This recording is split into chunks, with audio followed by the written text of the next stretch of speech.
Leka, ada Verona lah. Kat JB dah ada Verona. Jom kita masuk.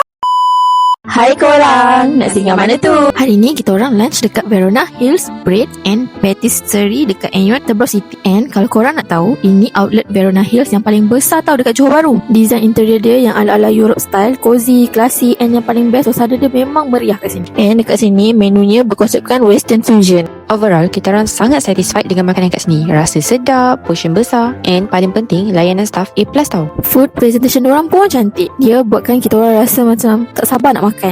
Tengoklah tu, happy betul kita orang lepas dapat makanan. Time makan memang momen yang paling best lah. Sebab semua menu yang kami order, daripada pesto, fish and chip, nasi lemak risotto, Japanese curry rice and katsu, sampai ke mashed potatoes with curry sauce, semuanya sedap. And setiap satu tu memang presentation dia menggiurkan dan buatkan kita orang memang enjoy je bila makan sama-sama. Lepas makan, kita orang terus pergi beli dessert and pastry dekat sini.